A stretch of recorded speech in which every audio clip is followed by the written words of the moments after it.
प्रिय दर्शकों, आज हम आपको मनुष्य की शरीर की उत्पत्ति एवं मृत्यु का वर्णन सुनाने जा रहे हैं। जो मनुष्य श्री नारायण जी से विमुख रहते हैं, उनका मरने के बाद क्या हाल होता है, यह सुनाने की कृपा करें। श्री कपिल देव जी बोले, हे माता, सांसारिक मनुष्य परिवार, घर, धन आदि माया जाल में पड़कर अपनी आयु को व्यर्थ नष्ट कर देते हैं। युवा अवस्था में मनुष्य जिन व्यक्तियों का पालन पोषण करता है, वे ही व्यक्ति वृद्धावस्था में उसे कष्ट पहुँचाते हैं। अब मैं तुमसे मनुष्य की उत्पत्ति, जन्म और मरण का हाल कहता हूँ। तो प्रिय दर्शकों, आपका स्वागत है हमारे हिंदी स्टोरी ज्ञान चैनल में। श्री नारायण जी की कृपा से स्त्री को जिस दिन गर्भ रहना होता है, उस दिन मैथुन के समय पुरुष का वीर्य स्त्री के रज के साथ मिलकर खोलने लगता है। 5वें दिन उसमें पानी के समान बुलबुला उठता है तथा 10वें दिन उसकी बेर के समान गांठ बन जाती है। 15वें दिन यह गांठ मांस का पिंड बनकर कुछ लंबी और गोल हो जाती है। 1 मास में उसमें हाथ, पाँव तथा मस्तक के चिन्ह बनने आरंभ हो जाते हैं। दूसरे मास में उंगलियां बनती है तथा तीसरे मास में चमड़ा एवं हड्डियां का निर्माण होता है। चौथे मास में शरीर पर रोएं तथा आँखें, कान आदि इंद्रियों के आकार बन जाते हैं। श्री नारायण जी की कृपा से 5वें मास में उसमें जीवात्मा का प्रवेश हो जाता है। तब उसे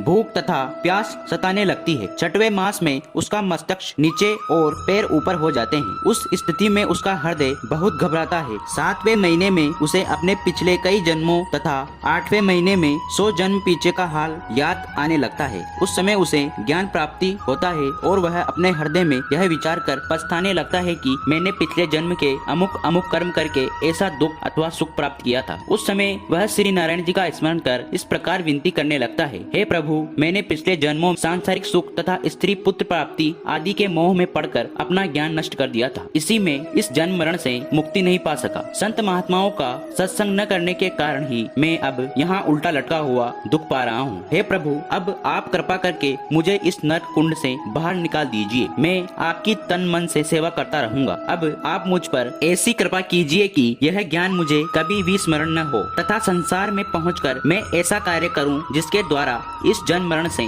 मैं सदैव को मुक्त पा सकूं। हे माता, जब 9वां अथवा 10वां मास आता है, तब वायु का वेग उसे बाहर गिरा देता है। गर्भावस्था में कन्या बाईं ओर तथा पुत्र दाहिनी ओर की कोख में रहता है। जिस समय वह पृथ्वी पर गिरकर रुदन करता है, उस समय वह श्री जगदीश्वर की माया से अपने पूर्व जन्म का ज्ञान भूल जाता है। तब वह अपनी बाल्यावस्था में भूख प्यास लगने पर भी रोने के अतिरिक्त कुछ नहीं बोल सकता है। वह बिछोने पर पड़ा पड़ा मल मूत्र आदि करता है और जब तक कोई उसे उठाता नहीं, तब तक उसी में पड़ा रहकर कष्ट पाता रहता है। तदुपरांत उसके माता पिता मल मूत्र आदि धोकर उसे गोद में उठा लेते हैं। शेषवावस्था के बाद वह जब 5 वर्ष का बालक होता है, तब उसके माता पिता उसे विद्या सिखाने के लिए गुरु को सौंप देते हैं। विद्या अध्ययन के समय वह मारा पीटा जाता है और अपनी इच्छा अनुसार खेल भी नहीं पाता। वही बालक 16 वर्ष की अवस्था प्राप्त करने पर तरुण कहलाता है। उसी समय वह अच्छे अच्छे वस्त्र आभूषण पहनता है और काम, क्रोध, मोह आदि में पड़कर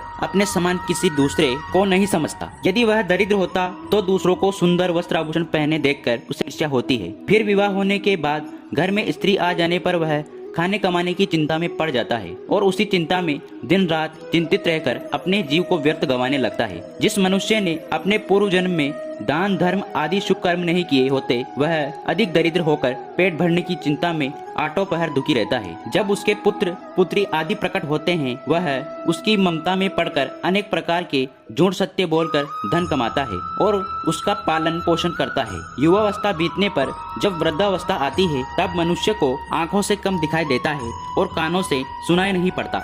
उस समय धन कमाने की शक्ति भी नष्ट हो जाती है। तब वह अपने घर में पड़ा हुआ लंबी लंबी सांस लेता है और पछताता हुआ इस प्रकार विचार करता है कि मैं अब अपने संतान का पालन पोषण किस प्रकार करूंगा। यदि दरिद्र है तो उस समय भोजन, वस्त्र आदि के अभाव के कारण अत्यंत कष्ट उठाता। जिसके पुत्र स्वयं धन उपार्जन करते हैं, वे अपनी पत्नी सहित उस वृद्ध पिता को अपने शत्रु के समान समझने लगते हैं। उस समय अपने हृदय में बहुत पछताता हुआ इस प्रकार सोचता है कि अब मैं बूढ़ा हो गया और धन कमाने योग्य नहीं रहा हूँ, इसीलिए ये सब लोग जिनका मैंने जीवन पोषण किया, अब समय पर मेरे खाने पीने की कोई सूध ही नहीं लेते। हे माता, उस समय इन कष्टों को देखकर वह ईश्वर से अपनी मृत्यु की कामना करता है, परंतु आयु समाप्त हुए बिना उसे मृत्यु भी प्राप्त नहीं होती। अपनी उस करुण दशा पर उसकी आंखों में आंसू गिरने लगते हैं। जिस समय यमदूत अपना भयानक रूप धारण करके उसे डराते तथा धमकाते हैं, उस समय उनके भय के मारे उनका मलमूत्र निकल जाता है। वे यमदूत उनके अतिरिक्त